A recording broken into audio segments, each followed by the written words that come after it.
ಮಾಜಿ ಸಚಿವ ಎಚ್.ಡಿ. ರೇವಣ್ಣ ಅವರನ್ನ ಮಾಜಿ ಪ್ರಧಾನಿ ದೇವೇಗೌಡರ ನಿವಾಸದಿಂದಾನೇ ಎಸ್ಐಟಿ ಅಧಿಕಾರಿಗಳು ವಶಕ್ಕೆ ಪಡ್ಕೊಂಡಿದ್ದಾರೆ. ಸದ್ಯ ಅವರನ್ನ ಸಿಐಡಿ ಕಚೇರಿಯತ್ತ ಕರ್ಕೊಂಡು ಹೋಗಲಾಗ್ತಾ ಇದೆ. ಜೆಸಿ ರೋಡ್ನ ತಲುಪಿದೆ ಎಸ್ಐಟಿ ಟೀಮ್. ಆ ಲೈವ್ ದೃಶ್ಯಗಳನ್ನ ನೀವು ಗಮನಿಸ್ತಾ ಇದ್ದೀರಿ. ಮಾಜಿ ಪ್ರಧಾನಿ ದೇವೇಗೌಡರ ನಿವಾಸದಿಂದಾನೇ ವಶಕ್ಕೆ ಪಡೆಯಲಾಗಿರುವುದು ಮಾಜಿ ಸಚಿವರಾಗಿರುವಂತಹ ಎಚ್.ಡಿ. ರೇವಣ್ಣ ಅವರನ್ನ. 10 ಜನ ಎಸ್ಐಟಿ ಅಧಿಕಾರಿಗಳ ಟೀಮ್ ದೇವೇಗೌಡರ ನಿವಾಸಕ್ಕೆ ಆಗಮಿಸಿ ಸರ್ಚಿಂಗ್ ಅನ್ನ ಮಾಡಿ ನಿರೀಕ್ಷಣಾ ಜಾಮೀನು ಅರ್ಜಿ ವಜಾ ಆಗ್ತಾ ಇದ್ದ ಹಾಗೆ ಅವರನ್ನ ವಶಕ್ಕೆ ಪಡೆದಿದೆ. ಹಾಗಾದ್ರೆ ಮುಂದೇನು? ಡೀಟೇಲ್ಸ್ ನಮ್ಮ ಪ್ರತಿನಿಧಿ ವಿಷ್ಣು ಪ್ರಸಾದ್ ನೀಡ್ತಾ ಹೋಗ್ತಾರೆ. ವಿಷ್ಣು ಪ್ರಸಾದ್, ಆಗ್ಲೇ ಕೋರ್ಟ್ ನಲ್ಲಿ ಆಗ್ತಾ ಇರುವಂತಹ ಪ್ರೊಸೀಡಿಂಗ್ಸ್ ನ ಬಗ್ಗೆ ಇಂಚಿಂಚು ಮಾಹಿತಿಯನ್ನ ನೀಡಿದ್ರು. ಈಗ ನಿರೀಕ್ಷಣಾ ಜಾಮೀನು ಅರ್ಜಿ ವಜಾ ಆಗ್ತಾ ಇದ್ದ ಹಾಗೆ ಎಚ್.ಡಿ. ರೇವಣ್ಣ ಅವರನ್ನ ಎಸ್ಐಟಿ ಟೀಮ್ ವಶಕ್ಕೆ ಪಡ್ಕೊಂಡಿದೆ. ಮುಂದೇನಾಗುತ್ತೆ ಅಂತ ಹೇಳಿ ವಿದೇಶ ಈ ಪ್ರಕರಣದಲ್ಲಿ ಈಗ ನೆಕ್ಸ್ಟ್ ಏನಂತ ನೋಡೋದಾದ್ರೆ, ಮೊದಲನೇದಾಗಿ ಈಗ CRPC ಸೆಕ್ಷನ್ 167 ನಲ್ಲಿ ಈಗ ಆತನನ್ನು ವಶಕ್ಕೆ ಪಡೆದುಕೊಳ್ಳುವಂತಹ ಕೆಲಸವನ್ನ SIT ಟೀಮ್ ಮಾಡಿದೆ. ಸ್ವತಃ ದೇವೇಗೌಡರ ನಿವಾಸದಲ್ಲಿ ಆತನನ್ನ ಬಂಧಿಸುವಂತಹ ಅಂದ್ರೆ ವಶಕ್ಕೆ ಪಡೆದುಕೊಳ್ಳುವಂತಹ ಮೂಲಕ ನಿಜಕ್ಕೂ ಈ ಒಂದು ಪ್ರಕರಣಕ್ಕೆ ಬಹಳ ದೊಡ್ಡದಾದಂತಹ ತಿರುವು ಸಿಗುವಂತಹ ಪ್ರಯತ್ನ ಆಗಿರುವಂಥದ್ದು. ಯಾಕಂತಂದ್ರೆ SIT ಟೀಮ್ ಈತನ ಹಿಂದೆ ನಿನ್ನೆಯಿಂದಲೂ ಬೀಳುವಂತಹ ಕೆಲಸ ಆಗಿತ್ತು. ಯಾಕಂತಂದ್ರೆ ನಿನ್ನೆ ಬೆಳಗ್ಗೆಯಿಂದ ಅವರ ಹಿಂದೆ ಬಿದ್ದಂತಹ SIT ಟೀಮ್ ಅವರು ಓಡಾಡುವಂತಹ ಪ್ರತಿ ದಾರಿಯಲ್ಲೂ ಕೂಡ ಅವರನ್ನು ಫಾಲೋ ಮಾಡುವಂತಹ ಕೆಲಸವನ್ನು ಮಾಡಿದೆ. ನಿನ್ನೆ ಸಂಜೆ ಹೋದಂತಹ ಸಂದರ್ಭದಲ್ಲೂ ಕೂಡ ಮೈಸೂರು, ಅದರಲ್ಲೂ ಪ್ರಮುಖವಾಗಿ ಹುಣಸೂರಿನ ಇವತ್ತು ಆ ಮಹಿಳೆಯನ್ನು ಏನು ರಕ್ಷಣೆ ಮಾಡುವಂಥ ಕೆಲಸ ಆಗಿದೆ. ಅದೇ ಪ್ರದೇಶದಲ್ಲಿ ಇವರು ಓಡಾಡ್ತಾ ಇದ್ರು. ಕೇವಲ ಅರ್ಧ ಗಂಟೆಯಲ್ಲಿ ನಿನ್ನೆ ಮಿಸ್ ಆಗಿದ್ರು. ಅದಾದ ಬಳಿಕ ತಡರಾತ್ರಿ 2 ಗಂಟೆ ತನಕ ಇವರನ್ನೇ ಫಾಲೋ ಮಾಡುವಂಥ ಕೆಲಸವನ್ನು ಮಾಡಿದ್ರು. ಕೊನೆಯದಾಗಿ ರಾಮನಗರದಲ್ಲಿ ಬಳಿಯೂ ಕೂಡ ಕೆಲವೇ ಸೆಕೆಂಡ್ಗಳಲ್ಲಿ ಅವರಿಂದ ಮಿಸ್ ಆಗುವಂಥ ಕೆಲಸ ಆಗಿತ್ತು. 3 ವಾಹನಗಳಲ್ಲಿ ರೇವಣ್ಣ ಅವರ ಟೀಮ್ ಓಡಾಡ್ತಾ ಇತ್ತು ಅಂತ ಮಾಹಿತಿ ಲಭ್ಯ ಆಗ್ತಿರುವಂಥದ್ದು. ಯಾವಾಗ ಸಂತ್ರಸ್ತೆಯನ್ನು ಇಟ್ಕೊಂಡು ಓಡಾಡ್ತಾ ಇದ್ರು, SIT ಟೀಮ್ ಅವ್ರು ಬೆನ್ನು ಬಿದ್ದಿದೆ ಅಂತ ಗೊತ್ತಾದಂಥ ಬಳಿಕ ಆಕೆಯನ್ನು ಕರ್ಕೊಂಡೋಗಿ ಹುಣಸೂರಿನ ಬಳಿ ಒಂದು ಫಾರ್ಮ್ ಹೌಸಲ್ಲಿ ಬಿಟ್ಟು ಹೋಗುವಂಥ ಕೆಲಸ ಆಗಿರುವಂಥದ್ದು. ಅದಾದ ನಂತರ ರೇವಣ್ಣನವರು ರಾಮನಗರಕ್ಕೆ ಬಂದಿದ್ದರು. ಇದರ ನಡುವೆ ನಿರೀಕ್ಷಣಾ ಜಾಮೀನು ಅರ್ಜಿಯು ಕೂಡ ನಿನ್ನೆ ವಾಪಸ್ ಪಡೆದುಕೊಳ್ಳುವಂತಹ ಕೆಲಸ ಆಯಿತು. ಈ ಬೆಳವಣಿಗೆ ನಡುವೆ ಈಗ ಹಾಕಿದಂತಹ 365A ಸೆಕ್ಷನ್ ಪ್ರಕಾರ ಇದು ನಾನ್ ಬೇಲೆಬಲ್ ಸೆಕ್ಷನ್ ಕೂಡ ಹಾಕಿರುವಂಥದ್ದು. ಈ FIR ಸಂಬಂಧಪಟ್ಟಂತೆ ಜಾಮೀನು ಅರ್ಜಿ ಸಲ್ಲಿಸುವಂಥ ಕೆಲಸ ಆಗಿತ್ತು.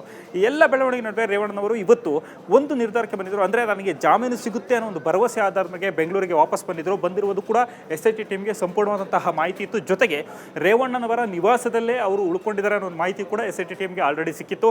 ಆದರೆ ಯಾವಾಗ ಜಾಮೀನು ಅರ್ಜಿ ಸಲ್ಲಿಸಿರುವಂಥದ್ದು ಮತ್ತು ಈ ಜಾಮೀನು ಅರ್ಜಿಯನ್ನು ಸಲ್ಲಿಕೆ ಮಾಡಿರುವಂಥದ್ದು, ಒಂದು ವೇಳೆ ಜಾಮೀನು ಸಿಕ್ಕರೆ ನೆಕ್ಸ್ಟ್ ಪ್ರೊಸೀಜರ್ ಬೇರೆ ಥರ ಆಗುತ್ತೆ. ಮತ್ತು ಜಾಮೀನು ಸಿಗುತ್ತೆ ಅನ್ನೋ ಒಂದು ಕಾರಣಕ್ಕೋಸ್ಕರ ಅರೆಸ್ಟ್ ಮಾಡಿದ್ರು ಅಂತೇಳಿ ಬೇರೆ ರೀತಿ ಬಿಂಬಿತ ಆಗುತ್ತೆ ಅನ್ನೋ ಒಂದು ಕಾರಣಕ್ಕೋಸ್ಕರ ತಡ ಮಾಡಿ ವೇಟ್ ಮಾಡುವಂಥ ಕೆಲಸವನ್ನು SIT ಟೀಮ್ ಮಾಡಿತು. ಮತ್ತು ಜೊತೆಗೆ ಇಡೀ ಟೀಮ್ ಅವರ ಮನೆಯ ಹೊರಾಂಗಣದಲ್ಲಿ ಕಾದು ಕುಳಿತುಕೊಳ್ಳುವಂಥ ಕೆಲಸ ಆಗಿತ್ತು. ಯಾವಾಗ ಈ ಜಾಮೀನು ಅರ್ಜಿ ವಜಾ ಆಯಿತು, ಅವರ ಜಾಮೀನನ್ನು ತಿರಸ್ಕರಿಸುವಂತಹ ಕೆಲಸ ಆಯಿತು, ತಕ್ಷಣ ಒಳಗೆ ಎಂಟ್ರಿ ಆದಂತಹ ಟೀಮ್ಗೆ ಎದುರಿಗೆ ಕಂಡಿರುವಂಥದ್ದೇ ರೇವಣ್ಣ ಸ್ವತಃ ಯಾವಾಗ ಜಾಮೀನು ಅರ್ಜಿ ವಜಾ ಆಯಿತು ಅವರೇ ಹೊರಗಡೆ ಬಂದು ಈಗ SIT ಅಧಿಕಾರಿಗಳ ಮುಂದೆ ಶರಣಾಗುವಂತಹ ಕೆಲಸ ಆಗಿರುವಂಥದ್ದು. ಈಗ ವಾಟ್ ನೆಕ್ಸ್ಟ್ ಅಂತ ನೋಡಿದ್ರೆ, ಇಲ್ಲಿಂದ ಅವ್ರನ್ನ ಕರ್ಕೊಂಡು ಹೋಗುವಂತಹ ಕೆಲಸವನ್ನು ಮಾಡ್ತಾರೆ. SIT ಟೀಮ್ ಕರ್ಕೊಂಡು ಹೋದಂಥವ್ರು ನಾರ್ಮಲ್ ಪ್ರೊಸೀಜರ್ ಪ್ರಕಾರ 162 ಅಡಿಯಲ್ಲಿ ಅವರಿಂದ ಹೇಳಿಕೆಯನ್ನು ಪಡೆದುಕೊಳ್ಳುವಂತಹ ಕೆಲಸವನ್ನು ಮಾಡ್ತಾರೆ. ಅಂದರೆ ಈ ಪ್ರಕರಣಕ್ಕೆ ಸಂಬಂಧಪಟ್ಟಂತೆ ಪರ್ಟಿಕ್ಯುಲರ್ ಆಗಿ ಯಾವುದು ಒಳನರಸೀಪುರ ಪ್ರಕರಣ ಅಲ್ಲ, ಮೊದಲು ಈ ಪ್ರಕರಣಕ್ಕೆ ಸಂಬಂಧಪಟ್ಟಂತೆ ಅವರಿಂದ ಸ್ಟೇಟ್ಮೆಂಟ್ ಪಡೆದುಕೊಳ್ಳುವಂಥ ಕೆಲಸವನ್ನು ಮಾಡ್ತಾರೆ. ಆ ಸಂತ್ರಸ್ತೆಯನ್ನು, ಅದರಲ್ಲಿ ಪ್ರಮುಖವಾಗಿ ಈಗ ಆಕೆಯನ್ನು ರಕ್ಷಣೆ ಮಾಡುವಂಥ ಸಂತ್ರಸ್ತೆ ಇದ್ದಾರೆ, ಆಕೆಯನ್ನು ಸಂಬಂಧಪಟ್ಟಂತೆ ಅವ್ರನ್ನ ಕಿಡ್ನಾಪ್ ಮಾಡಿಸಿದ್ರ, ಈ ವಿಚಾರಕ್ಕೆ ಸಂಬಂಧಪಟ್ಟಂತೆ ಅವರಿಂದ ಹೇಳಿಕೆ ಪಡೆದುಕೊಳ್ಳುವಂಥ ಕೆಲಸವನ್ನು ಮಾಡ್ತಾರೆ. ಅದಾದ ನಂತರ ನಾರ್ಮಲ್ ಆಗಿ ಪ್ರೊಸೀಜರ್ ಅಂತ ಬಂದಂಥ ಸಂದರ್ಭದಲ್ಲಿ ಯಾವುದೇ ಒಬ್ಬ ವ್ಯಕ್ತಿಯನ್ನು ಡಿಟೈನ್ ಮಾಡಿದಂಥ ಸಂದರ್ಭದಲ್ಲಿ ವಶಕ್ಕೆ ಪಡೆದಂತಹ ಬಳಿಕ ಅವ್ರನ್ನ ನೇರವಾಗಿ ಹಾಸ್ಪಿಟಲ್ಗೆ ಕರ್ಕೊಂಡು ಹೋಗಬೇಕಾಗುತ್ತೆ. ಆತನ ಆರೋಗ್ಯ ಸ್ಥಿತಿ ಹೇಗಿದೆ, ಯಾಕಂತಂದರೆ ವಶಕ್ಕೆ ಪಡೆದಂತಹ ಬಳಿಕ ಆತ ಏನಾದರೂ ಕಸ್ಟಡಿಯಲ್ಲಿ ಇದ್ದಂಥ ಸಂದರ್ಭದಲ್ಲಿ ಏನಾದರೂ ಎಡವಟ್ಟಾದರೆ ಮತ್ತು ಅವ್ರಿಗೆ ಏನಾದರೂ ಆರೋಗ್ಯ ತಪ್ಪಿದರೆ ಮತ್ತು ಕೆಲವೊಂದಷ್ಟು ಮಂದಿ ಡೆತ್ ಆಗುವಂಥ ಸಾಧ್ಯತೆಗಳಿರ್ತವೆ ಹಳೆಯ ಪ್ರಕರಣಗಳಿಗೆ ಸಂಬಂಧಪಟ್ಟಂತೆ. ಆ ರೀತಿ ಆಗಬಾರ್ದು ಅನ್ನೋ ಕಾರಣಕ್ಕೋಸ್ಕರ ಆತನ ಸದ್ಯದ ಆರೋಗ್ಯ ಸ್ಥಿತಿ ಹೇಗಿದೆ ಅನ್ನುವಂತಹ ರಿಪೋರ್ಟನ್ನು ಪಡೆದುಕೊಳ್ಳುವಂಥ ಕೆಲಸವನ್ನು SIT ಟೀಮ್ ಮಾಡುತ್ತೆ. ಅದಕ್ಕೋಸ್ಕರ ಆಸ್ಪತ್ರೆಗೆ ಕರ್ಕೊಂಡೋಗಿ ಅವರಿಗೆ ಟ್ರೀಟ್ಮೆಂಟನ್ನು ಕೊಡಿಸಿ ಅವರ ಆರೋಗ್ಯ ಸ್ಥಿತಿ ಹೇಗಿದೆ ಅಂತ ಸಂಪೂರ್ಣವಾಗಿ ಚೆಕ್ ಮಾಡಿಸಿ ಅದಾದ ಬಳಿಕ ಅರೆಸ್ಟ್ ಪ್ರೊಸೀಜರ್ನ ಕಂಟಿನ್ಯೂ ಮಾಡ್ತಾರೆ. ನಾರ್ಮಲಿ ಅರೆಸ್ಟ್ ಪ್ರೊಸೀಜರ್ನ ಕಂಟಿನ್ಯೂ ಮಾಡಬೇಕು ಅಂತಂದರೆ ವೈದ್ಯಕೀಯ ತಪಾಸಣೆ ಮುಕ್ತಾಯ ಆಗಿರಬೇಕು. ಅದಾದ ಬಳಿಕ ಅರೆಸ್ಟ್ ಪ್ರೊಸೀಜರ್. ಆ ವೇಳೆಯಲ್ಲಿ ಕೆಲವೊಂದಷ್ಟು ಅಂಶಗಳಿರುವಂಥದ್ದು. ಅವ್ರನ್ನ ಅರೆಸ್ಟ್ ಮಾಡಿದಂತಹ ವೇಳೆಯಲ್ಲಿ ಅವರ ಕುಟುಂಬಸ್ಥರಿಗೆ ಮಾಹಿತಿಯನ್ನು ಕೊಡುವಂಥ ಕೆಲಸವನ್ನು ಮಾಡ್ತಾರೆ. ಯಾವ ಪ್ರಕರಣದಲ್ಲಿ ಈ ವ್ಯಕ್ತಿಯನ್ನು ಅರೆಸ್ಟ್ ಮಾಡ್ತಾ ಇದೀವಿ ಮತ್ತು ಯಾಕೋಸ್ಕರ ಅರೆಸ್ಟ್ ಮಾಡ್ತಾ ಇದೀವಿ ಎಲ್ಲ ಅಂಶಗಳನ್ನು ಅಲ್ಲಿ ಉಲ್ಲೇಖ ಮಾಡಿಕೊಂಡು ಅದಾದ ನಂತರ ಅವ್ರನ್ನ ಬಂಧಿಸುವಂತಹ ಪ್ರಕ್ರಿಯೆ ನಡೀತೆ.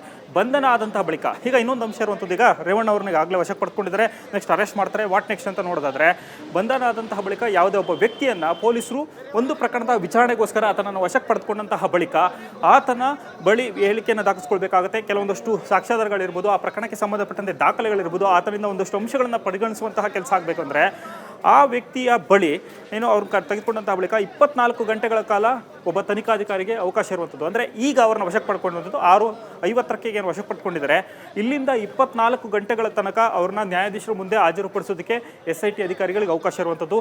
ಅದಾದ ನಂತರ ಪುನಃ ಕಸ್ಟಡಿಗೆ ಪಡ್ಕೊಳ್ಬೋದು. ಯಾಕಂತಂದ್ರೆ ಈ ಪ್ರಕರಣದಲ್ಲಿ ನೋಡ್ತಾ ಹೋಗ್ಬೋದು, ರೇವಣ್ಣ ಅವರ ವಿರುದ್ಧ ಬಂದಿರುವಂಥದ್ದು ಒಂದಲ್ಲ 2 FIR. ಮೊದಲನೇದಾಗಿ ಒಳನರಸೀಪುರ ಪ್ರಕರಣದಲ್ಲೂ ಕೂಡ ಅವರ ವಿರುದ್ಧ ಗಂಭೀರ ಆರೋಪ ಕೇಳಿ ಬಂದಿರುವಂಥದ್ದು. ಅಲ್ಲೂ ಕೂಡ 353A ಹಾಕಿರುವಂಥದ್ದು, 354 ಅನ್ನು ಹಾಕಿದ್ದಾರೆ. ಅಲ್ಲಿ ಸ್ಪಷ್ಟವಾಗಿ ಹೇಳ್ತಿರುವಂಥದ್ದು ಏನಂತಂದ್ರೆ, ಓರ್ವ ಮಹಿಳೆ ಕೊಟ್ಟಿರುವಂಥ ಕಂಪ್ಲೇಂಟಲ್ಲಿ ರೇವಣ್ಣನವರು ನನ್ನ ಕೈ ಹಿಡಿದು ಹೇಳಿದ್ರು ಅಂತ ಹೇಳುವಂಥದ್ದು. ಅಂದರೆ ಅಲ್ಲೂ ಕೂಡ ಲೈಂಗಿಕ ದೌರ್ಜನ್ಯದ ಆರೋಪ ಅವ್ರ ಮೇಲೆ ಕೇಳಿ ಬರ್ತಿರುವಂಥದ್ದು. ಇದರ ನಡುವೆ ಈಗ ಹಾಕಿರುವಂಥದ್ದು ಒಳನರಸೀಪುರ ಪ್ರಕರಣ ಏನು, ಅದರಲ್ಲಿ ಪ್ರಮುಖ KR ನಗರ ಪ್ರಕರಣ ಇದೆ. ತುಂಬಾ ಗಂಭೀರವಾದಂಥ ಪ್ರಕರಣ. ಯಾಕಂತಂದರೆ ಇಲ್ಲಿ 364 ಏನು ಯಾಕೆ ಆಗ್ತಾರೆ ಅಂತಂದರೆ, ಓರ್ವ ವ್ಯಕ್ತಿ ಒಂದು ಪ್ರಕರಣಕ್ಕೆ ಸಂಬಂಧಪಟ್ಟಂತೆ ಇಲ್ಲಿ ನಾವು ಇನ್ನೊಂದು ಗಮನಿಸಬೇಕಾಗಿರೋದು ಪ್ರಮುಖ ಅಂಶ ಅಂದರೆ ವಿದ್ಯಾಶ್ರೀ, 3 ಪ್ರಕರಣಗಳು. ಮೊದಲನೇದಾಗಿ ಒಳನರಸೀಪುರ ಪ್ರಕರಣದಲ್ಲಿ ಲೈಂಗಿಕ ದೌರ್ಜನ್ಯ ಆಗಿರುವಂಥದ್ದು. ಎರಡನೇದಾಗಿ ಇನ್ನೊಂದು ಪ್ರಕರಣ ಆಗಿರುವಂಥದ್ದು, ಅದು ಪ್ರಜ್ವಲ್ ರೇವಣ್ಣವರನ್ನ ವಿರುದ್ಧ ದಾಖಲಾಗಿರುವಂತಹ ಪ್ರಕರಣದಲ್ಲಿ 376(2)N ಅನ್ನು ಹಾಕಿರುವಂಥದ್ದು. ಅಂದರೆ ಪದೇ ಪದೇ ಲೈಂಗಿಕ ಅತ್ಯಾಚಾರ ಆರೋಪ ಕೇಳಿ ಬಂದಿರುವಂಥದ್ದು. ಆದರೆ ಆ ಪ್ರಕರಣಕ್ಕೆ ಸಂಬಂಧಪಟ್ಟಂತೆ ಸಾಕ್ಷಿಯನ್ನು ಹೇಳ್ತಾರೆ ಅನ್ನೋ ಕಾರಣಕ್ಕೋಸ್ಕರ ಇವ್ರನ್ನ ಕಿಡ್ನಾಪ್ ಮಾಡುವಂತಹ ಪ್ರಯತ್ನ ಮಾಡಿದ್ದಾರೆ ಅಂತೇಳಿ ಈ ಪ್ರಕರಣದಲ್ಲಿ ಆರೋಪ ಕೇಳಿ ಬರ್ತಿರುವಂಥದ್ದು. ಅಂದರೆ 3 ಕೇಸ್ ಒಂದಕ್ಕೊಂದು ಇಂಟರ್ಲಿಂಕ್ ಆಗಿರುವಂಥದ್ದು. ಇಲ್ಲಿ ಒಂದು ಪ್ರಕರಣದಲ್ಲಿ, ಈಗ ಮೊದಲನೇ ಪ್ರಕರಣದಲ್ಲಿ ಅವರು ಲೈಂಗಿಕ ದೌರ್ಜನ್ಯ ಎಸಗಿದ ಆರೋಪದಡಿಯಲ್ಲಿ ಅವರ ವಿರುದ್ಧ ಕೇಸ್ ದಾಖಲಾದರೆ ಅದರಲ್ಲಿ ಒಂದು ರೀತಿ ಕನ್ವಿಕ್ಷನ್ ಆಗೋದಾದರೆ, ಇನ್ನೊಂದು ಕಡೆ ಇಲ್ಲಿ ತನ್ನ ಮಗನನ್ನು ರಕ್ಷಣೆ ಮಾಡೋಕ್ಕೋಸ್ಕರ ಸಾಕ್ಷಿನಾಶ ಪ್ರಯತ್ನ, ಅದರಲ್ಲಿ ಪ್ರಮುಖವಾಗಿ ಯಾರು ವಿಟ್ನೆಸ್ ಇದ್ದಾರೆ, ಪ್ರಮುಖ ಏನು ವಿಕ್ಟಿಮ್ ಇದ್ದಾರೆ, ಅವ್ರನ್ನೇ ಕಿಡ್ನಾಪ್ ಮಾಡಿಸುವಂತಹ ಪ್ರಯತ್ನವಾಗಿರುವಂಥದ್ದು.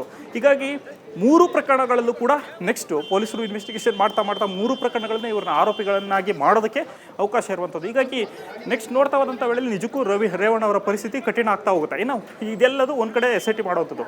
ಇನ್ನು ರೇವಣ್ಣ ಅವ್ರಿಗಿರುವಂಥ ಆಪ್ಷನ್ಸ್ ಬಗ್ಗೆ ನಾವು ನೋಡ್ತಾ ಹೋದಂಥ ವೇಳೆಯಲ್ಲಿ ಕೆಲವೊಂದಷ್ಟು ಅಂಶಗಳನ್ನು ಇಲ್ಲಿ ಗಮನಿಸಬಹುದು. ರೇವಣ್ಣ ಅವ್ರ ಬಗ್ಗೆ ನೋಡೋದಾದ್ರೆ, ಮೊದಲನೇದಾಗಿ ಈಗ ಏನು ಕೊಟ್ಟಿರುವಂತಹ ಜಾಮೀನು ಅರ್ಜಿ ತಿರಸ್ಕಾರ ಇದೆ. ನ್ಯೂಸ್ ಫಸ್ಟ್ ನಿರ್ಭೀತಿಯಿಂದ ನಿಮ್ಮ ಪರವಾಗಿ.